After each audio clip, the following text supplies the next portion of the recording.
Hi ಎಲ್ಲರಿಗೂ ನಮಸ್ಕಾರ. ಮಿಥುನ್ ರಾಜ್ ಅಡುಗೆ ಮನೆ ಅನ್ನೋ ಚಾನಲ್ಗೆ ನಿಮ್ಮೆಲ್ಲರಿಗೂ ಸ್ವಾಗತ.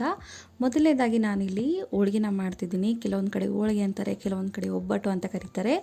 ಮೊದಲನೇದಾಗಿ ಒಂದು ಬೌಲಲ್ಲಿ 1 ಗ್ಲಾಸಷ್ಟು ನಾನು ತೊಗರಿಬೇಳೆ ತೊಗೊಂಡಿದ್ದೀನಿ. ಸ್ವಲ್ಪ ನೀರು ಹಾಕಿಬಿಟ್ಟು ಒಂದಲ್ಲ 2 ಸರಿ ನೀಟಾಗಿ ವಾಶ್ ಮಾಡಿಕೊಂಡು ಒಂದು 2 ಚೊಂಬನಷ್ಟು ನೀರು ಹಾಕಿ ಇದನ್ನು ಕುದಿಯೋಕ್ಕೆ ಇಡ್ತೀನಿ.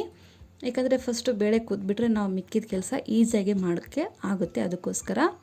ನೆಕ್ಸ್ಟ್ ಈ ಕಡೆ 1 ಗ್ಲಾಸ್ ತೊಗರಿಬೇಳೆಗೆ ನಾನು 1.5 ಕಪ್ಪಷ್ಟು ಮೈದಾ ಹಿಟ್ಟನ್ನು ತೊಗೊಂಡಿದ್ದೀನಿ.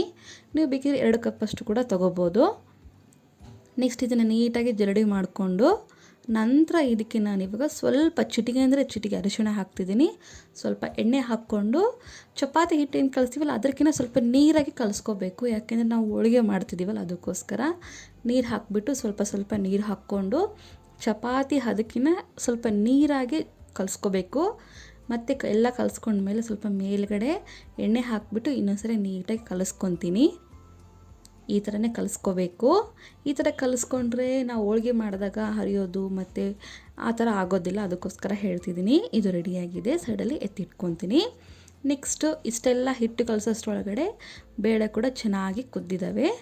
ನೋಡಿದ್ರ ತೊಗರಿಬೇಳೆನ ತೊಗೊಂಡು ಈ ಥರ ಮುಟ್ಟಿ ನೋಡಿದ್ರೆ ಮೆತ್ತಗಾಗಿರುತ್ತೆ. ಇಷ್ಟ ಆದರೆ ಸಾಕು, ಇದಕ್ಕಿಂತ ತೀರ ಮೆತ್ತಗಾಗೋ ಅವಶ್ಯಕತೆ ಇಲ್ಲ. ಇವಾಗ ಇದನ್ನು ನಾನೇನು ಮಾಡ್ತಿದ್ದೀನಿ, ತೊಗರಿಬೇಳೆ ನೀರನ್ನು ಬಸಿತಾ ಇದ್ದೀನಿ ಈ ಥರ.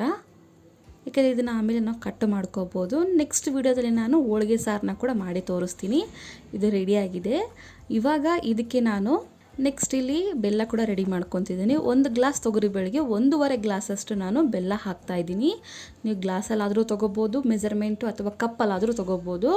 1 ಕಪ್ ತೊಗೊಂಡ್ರೆ 1.5 ಕಪ್ ಹಾಕಿ, 1 ಗ್ಲಾಸ್ ತೊಗೊಂಡ್ರೆ 1.5 ಗ್ಲಾಸ್ ಹಾಕಿ, ಸ್ವಲ್ಪ ಏಲಕ್ಕಿ ಪುಡಿ ಹಾಕಿಬಿಟ್ಟು ನೀಟಾಗಿ ಕಲಿಸ್ಕೊತೀನಿ. ಬಿಸಿ ಇರುವಾಗಲೇ ಕಲಿಸ್ಕೊಳ್ಳಿ. ತಣ್ಣಗಾದ್ಮೇಲೆ ಮಿಕ್ಸಿ ಮಾಡಿಕೊಂಡ್ರೆ ಸಾಕಾಗುತ್ತೆ. ನೋಡಿದ್ರೆ ತಣ್ಣಗಾಗಿದೆ. ಸ್ವಲ್ಪ ಉಗುರು ಬೆಚ್ಚಗೆ ಆಗೋವರೆಗೂ ಇಟ್ಕೊಂಡು ನೀಟಾಗಿ ಕಲಿಸ್ಕೊಂಡು ಇವಾಗ ಮಿಕ್ಸಿ ಮಾಡ್ಕೊತೀನಿ. ಬಿಸಿದು ಮಾಡ್ಕೋಬೇಡಿ, ಹೂರಣ ಚೆನ್ನಾಗಿ ಬರೋದಿಲ್ಲ, ಅದಕ್ಕೋಸ್ಕರ ಹೇಳ್ತಿದ್ದೀನಿ. ಈ ಥರ ಮಾಡಿಕೊಂಡ್ರೆ ಹೂರಣ ಗಟ್ಟಿಯಾಗಿ ಮೆತ್ತಗಾಗಿ ಚೆನ್ನಾಗಿ ಬರುತ್ತೆ. ಇವನ್ ಮಿಕ್ಸಿ ಕೂಡ ಹಾಳಾಗೋದಿಲ್ಲ. ನೋಡಿದ್ರೆ ಇಷ್ಟು ಮೆತ್ತಗಾದರೆ ಸಾಕು. ಹೂರಣ ಮಾಡೋದ್ರಲ್ಲೇ ಇರುತ್ತೆ ಎಲ್ಲನೂ. ನೋಡಿದ್ರೆ ಇಷ್ಟಾದರೆ ಸಾಕು. ಇವಾಗ ಒಂದು ಮಿಕ್ಸಿಂಗ್ ಬೌಲ್ಗೆ ತೊಗೊತೀನಿ ಹೂರಣನ. ಹೋಳಿಗೆ ಮಾಡೋದು ದೊಡ್ಡ ಕೆಲಸನೇ ಅಲ್ಲ ಅನ್ನೋದು ಈ ವಿಡಿಯೋದಿಂದ ನಿಮಗೆ ಗೊತ್ತಾಗುತ್ತೆ. ತುಂಬ ಸಿಂಪಲ್ಲಾಗಿ ಫಾಲೋ ಮಾಡ್ಕೋಬೋದು. ಏನಪ್ಪ ಅಂದರೆ ಮೆಜರ್ಮೆಂಟ್ ಕರೆಕ್ಟಾಗಿ ನೋಡ್ಕೊಳ್ಳಿ. ಬೇಳೆ ಕುದ್ದಿದೆ ಇಲ್ಲ ಅನ್ನೋ ಕರೆಕ್ಟಾಗಿ ನೋಡ್ಕೊಂಬಿಟ್ರೆ ಸಾಕು, ಆರಾಮಾಗಿ ರೆಡಿ ಆಗುತ್ತೆ. ಹೂರಣ ಚೆನ್ನಾಗಿರ್ಬೇಕಂದ್ರೆ ಬೇಳೆ ಸರಿಯಾಗಿ ಕುದ್ದಿರಬೇಕು ಕರೆಕ್ಟ್ ಕನ್ಸಿಸ್ಟೆನ್ಸಿನಲ್ಲಿ. ನೋಡಿದ್ರೆ ಹೂರಣ ರೆಡಿಯಾಗಿದೆ. ಇವಾಗ ಇದನ್ನು ನಾನು ಬೇಗ ಆಗಲಿ ಅಂತ ಉಂಡೆಗಳ ಥರ ಕಟ್ಕೊಂಡು ರೆಡಿ ಮಾಡ್ಕೊಂಡು ಇಟ್ಕೊತೀನಿ. ನಂತರ ಫಟಾಫಟ್ ಅಂತ ಹೋಳಿಗೆ ಕೂಡ ಮಾಡ್ಕೋಬೋದು.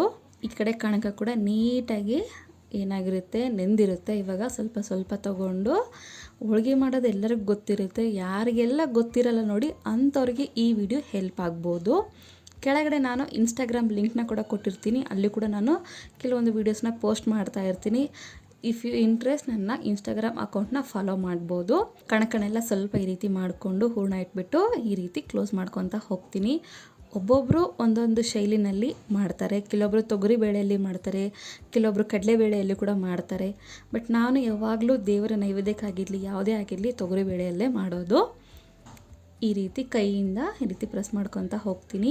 ಹೋಳಿಗೆ ಪೇಪರ್ ಮೇಲೆ ಸ್ವಲ್ಪ ಎಣ್ಣೆ ಹಾಕ್ಕೊಂಡು ನಂತರ ಈ ಥರ ಪ್ರೆಸ್ ಮಾಡ್ಕೊತಾ ಹೋಗಿ ಎಷ್ಟು ಸಾಧ್ಯನೋ ಅಷ್ಟು ಪ್ರೆಸ್ ಮಾಡಿಬಿಟ್ಟು ಈ ಥರ ನೀಟಾಗಿ ಲತ್ತಣಿಕೆಯಿಂದ ಈ ಥರ ಲತ್ತಿಸ್ಕೊಂಡು ನಂತರ ಲಾಸ್ಟಲ್ಲಿ ಎಡ್ಜಸಲ್ಲೆಲ್ಲ ದಪ್ಪ ಇದ್ದರೆ ಅಲ್ಲಿ ನೀಟಾಗಿ ಈವನಾಗಿ ಮಾಡಿಕೊಂಡು ನಂತರ ಅಂಚು ಕಾದಿದೆ ಅನ್ನೋ ಟೈಮಲ್ಲಿ ಅಂಚಿನ ಮೇಲೆ ಸ್ವಲ್ಪ ಎಣ್ಣೆ ಹಾಕಿಬಿಟ್ಟು ನಂತರ ಹೋಳಿಗೆ ಪೇಪರ್ ಸಮೇತ ಹಾಕಿಬಿಟ್ಟು ಎರಡೂ ಕಡೆಗೆ ನೀಟಾಗಿ ಬೇಯಿಸ್ಕೊಂಡು ಸರ್ವ್ ಮಾಡಿಕೊಂಡ್ರೆ ತುಂಬ ಸಿಂಪಲ್ಲಾಗಿರುವಂಥ ಹೋಳಿಗೆ ರೆಡಿಯಾಗಿರುತ್ತೆ. ತುಪ್ಪದ ಜೊತೆಗೆ ಸಖತ್ ಕಾಂಬಿನೇಷನ್ ಅಂತ ಹೇಳ್ಬೋದು. ಎಷ್ಟು ಸಿಂಪಲ್ಲಾಗಿ ಮಾಡ್ಕೋಬೋದಲ್ವಾ. ಮೆಜರ್ಮೆಂಟ್ನ ಕರೆಕ್ಟಾಗಿ ಫಾಲೋ ಮಾಡ್ಕೊಳ್ಳಿ. ಬೇಳೆ ಸರಿಯಾಗಿ ಕುದ್ದಿದೆ ಇಲ್ಲ ನೋಡಿಕೊಂಡು ಅದನ್ನು ಅಡ್ಜಸ್ಟ್ ಮಾಡ್ಕೊಳ್ಳಿ. ಓಕೆನಾ. ಈ ವಿಡಿಯೋ ಇಷ್ಟ ಆದರೆ ಲೈಕ್, ಶೇರ್ ಆ್ಯಂಡ್ ಸಬ್ಸ್ಕ್ರೈಬ್ ಮಾಡ್ಕೋದನ್ನು ಮಾತ್ರ ಮರಿಬೇಡಿ.